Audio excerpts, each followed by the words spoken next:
नमस्ते। Welcome in master tutor academy. आप सभी का मास्टर ट्यूटर एकेडमी में स्वागत है। जैसा कि आपको पहले पता है कि आपको विभिन्न टॉपिक्स पर वीडियो मिलेंगे और उसी क्रम में आज हम आपको कंप्यूटर से रिलेटेड एक टॉपिक पर वीडियो अवेलेबल करवा रहे हैं। आज का जो हमारा टॉपिक रहेगा वो एसक्यूएल पे रहेगा। जैसे कि पहला ही क्वेश्चन हमारा यहाँ से बनता है कि एसक्यूएल का पूरा नाम क्या होता है ना। What is the full form of the SQL. तो स्क्रीन पे आप देख पा रहे होंगे स्ट्रक्चर क्वेरी लैंग्वेज। तो ये एक कंप्यूटर स्टूडेंट के लिए बहुत ही आवश्यक है कि जो एब्रिवेटेड फॉर्म होती है उनके फुल फॉर्म्स आपको पता हो। एसक्यूएल स्ट्रक्चर क्वेरी लैंग्वेज के अंदर आज हमारा टॉपिक रहेगा डीसीएल। और ये भी एक बहुत महत्वपूर्ण एब्रिवेटेड फॉर्म है जिसका फुल फॉर्म आपको पूछा जाता है डेटा कंट्रोल लैंग्वेज। और इसी के अंतर्गत आज जो है हम डीसीएल कमांड्स का अध्ययन करेंगे।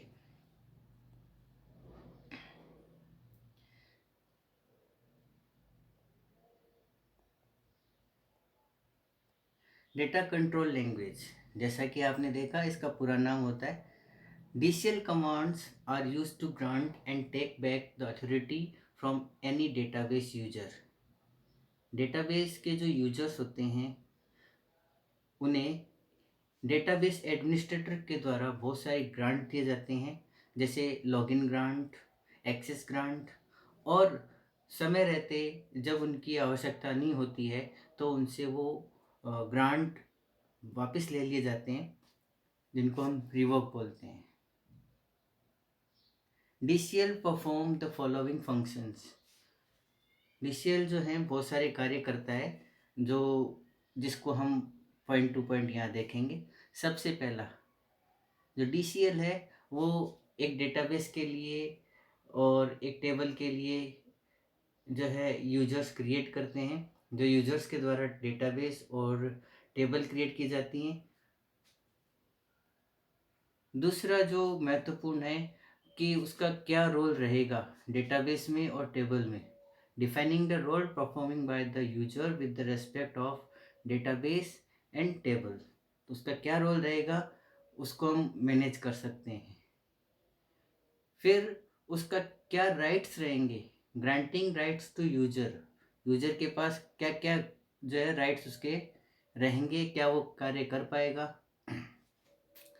और दूसरी जो DCL की कमांड की जो परफॉर्मिंग है वो है revoking rights already provided to the user. जो भी राइट्स और जो ग्रांट एक यूजर को मिले होते हैं वो इन कमांड से वापस हटाए जाते हैं। इसके लिए रिवोकिंग कमांड काम में ली जाती है, जिसका आगे हम डिटेल देखेंगे।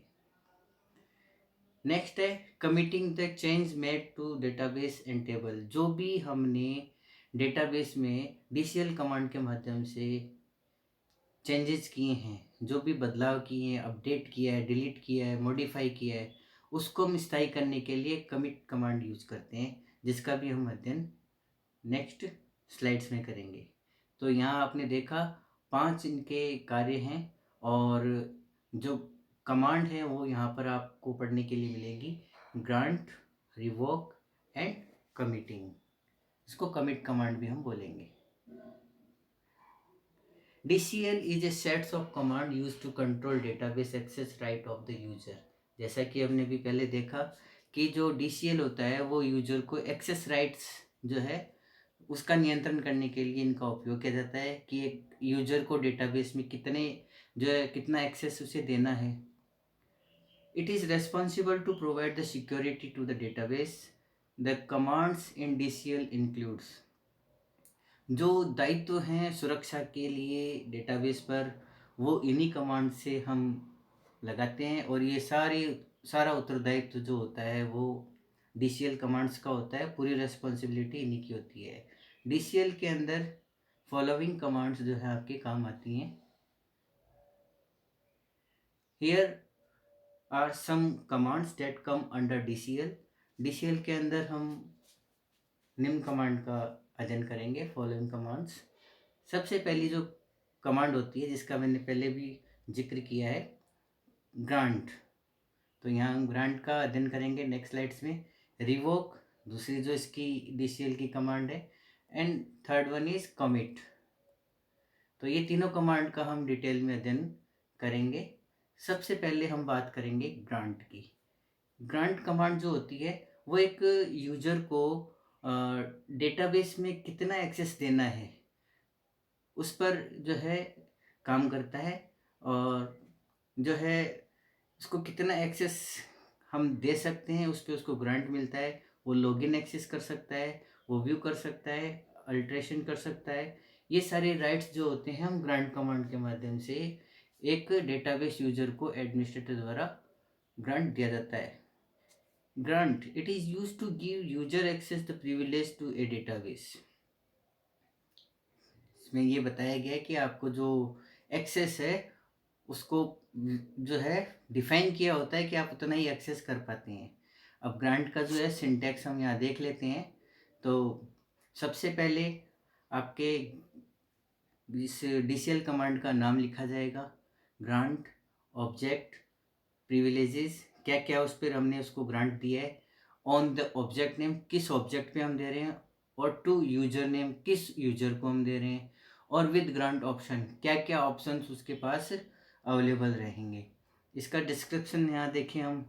Here the object privileges the include insert और अपडेट। हम जो है यहाँ पर जो ऑब्जेक्ट प्रिविलेजेस हैं इसके साथ हम जो है इंक्लूड करेंगे इंसर्ट और अपडेट, और ये भी सभी कॉलम्स पे हो सकता है या कुछ कॉलम्स पे भी नाम पर भी हो सकते हैं। साथ ही डिलीट और सिलेक्ट को भी हम यहाँ यूज कर पाएंगे। नेक्स्ट है आपका object name. Could be any table name और व्यू नेम। ये किसी टेबल का नाम भी हो सकता है या किसी व्यू का नाम भी यहाँ हो सकता है। User name must be of that user to who privileges are to be granted. तो यहाँ पर जो भी हम उनको ग्रांट देते हैं उसकी बात यहाँ की जा रही है, और जो विद द ग्रांट ऑप्शन ये आपके ऑप्शनल होते हैं। नेक्स्ट जो है आपके इसका एग्जाम्पल की बात करेंगे हम लोग। एग्जाम्पल देखेंगे आप यहाँ पर, जैसे grant select on student to Mohak. तो हम यहाँ पर जो है ग्रांट है और उसको हम सिलेक्ट कर रहे हैं किस पर, स्टूडेंट पर कर रहे हैं। ये एक टेबल का नाम हो सकता है, एक कॉलम का नाम हो सकता है, और किसको ग्रांट दे रहे हैं, यूजर कौन है यहाँ पर, मोहक है। तो इसको आप देख पाएंगे, now Mohak can access the student table using the select command. तो यहाँ मोहक जो होता है वो उसको एक्सेस दिया गया है जो क्या कर सकता है, आपके इस ग्रांट दिया गया है जो इसके को एक्सेस कर पाएगा, स्टूडेंट के डेटाबेस को एक्सेस कर पाएगा। Next is revoke. It is use to back permission from the user. ये जस्ट आपके वाइस वर्सा है टू द ग्रांट, जस्ट इसका अपोजिट आपको मिलेगा। ग्रांट में हम यूजर को ग्रांट देते हैं, प्रिविलेजेस प्रोवाइड करवाते हैं कि वो क्या क्या काम कर सकता है, और यहाँ पर हम जस्ट उसका उल्टा करते हैं, जो भी परमिशंस उसे ग्रांट दी गई होती हैं उसे हम वापस ले लेते हैं, उसके राइट्स हम वापस ले लेते हैं। Revoking user rights the access the privilege granted to any user on the object by its owner can be taken back. इसमें जो भी एडमिनिस्ट्रेटर होता है या जो डेटाबेस का मालिक होता है उसके द्वारा जो उसको ग्रांट पहले दिए गए होते हैं, जो उसको वो जो डेटाबेस को एक्सेस कर पा रहा था, वो जो ओनर के द्वारा या जो एडमिनिस्ट्रेटर के द्वारा उसे वापस ले लिया जाता है। इसी को हम रिवोक बोलते हैं। Revoke command is use to cancel the privilege granted earlier. जो भी आपको ग्रांट मिला था पहले, जो भी आपको सहमति मिली थी उसको यूज करने के लिए, रिवोक कमांड के द्वारा उसे वापस हटा दिया जाता है, रिमूव कर दिया जाता है। The general format of the command is syntax. The revoke command का नाम लिखेंगे, ऑब्जेक्ट प्रिविलेजेस कौन कौन से ऑब्जेक्ट थे, on object name and from user name. तो ये इसका सिंटैक्स रहा। जैसे एग्जाम्पल में आप देख पा रहे हैं, revoke update on the employ from the soft tag. तो यहाँ आप रिवोकिंग को समझे होंगे, इसका सिंटैक्स आप समझे होंगे, और जो एग्जांपल में भी आप इसको क्लेरिफाई कर पा रहे होंगे कि रिवोक कमांड है उसको हमने अपडेट किया है, और जो है एम्प्लॉय टेबल पे हमने किया है, और फ्रॉम सॉफ्टवेयर के कॉलम हमने यहाँ पे लिया है जिसको हमने रिवोक किया, मतलब उसको हमने यहाँ हटाया है, उसके लॉगिन या उसके एक्सेसेस को हमने चेंज किया है। Now next one is commit command. It is very important. जो भी कुछ होता है, जो भी चेंजेस हम करते हैं उसको ये परमानेंट कर देता है। Commit command is use to set all the changes that have been made of the database. Though changes are done to make it permanent in the database. आपने ग्रांट दी है, आपने रिवोकिंग की है, आपने जो भी एक्शन किया है डेटाबेस एडमिनिस्ट्रेटर के द्वारा या ऑनर के द्वारा, उसको आप डेटाबेस पर परमानेंट कर सकते हैं। और इसी परमानेंट करने के लिए DCL की एक और कमांड होती है जिसको कमिट कमांड हम बोलते हैं। जो भी चेंजेस होते हैं उनको परमानेंट करने का ये काम करती है। Next, the auto commit mode is enabled at all time in MySQL। जो ऑटो कमिट जो होता है ये हमेशा आपके MySQL के अंदर चालू रहता है, अनेबल रहता है, और ऐसी सिचुएशंस में जो है हमें इसको ऑन करने की आवश्यकता नहीं है, एनी टाइम जो है अनेबल्ड रहता है। Which mean that as soon as we modify that the table is update command. और इसके लिए जो है हम अपडेट कमांड या मॉडिफाई के लिए जो है क्या करते हैं, टेबल के साथ मॉडिफाई कमांड का उपयोग हम करते हैं।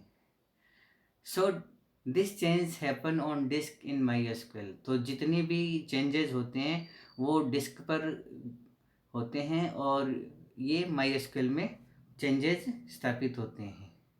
So that is can be permanent. और इस तरीके से जो भी चेंजेस किए जाते हैं, चाहे वो आपके ग्रांट के हों, रिवोकिंग के हों, या मॉडिफिकेशन अपडेटेशन के हों, डिलीटेशन के हों, सेलेक्टिंग के हों, ये सारे क्या होंगे, आपके चेंज हो जाते हैं। और जब चेंज हो जाते हैं तो कमिट जो होता है इनको क्या कर देता है, परमानेंट कर देता है। तो आशा करता हूँ आपको आज का टॉपिक समझ में आया होगा।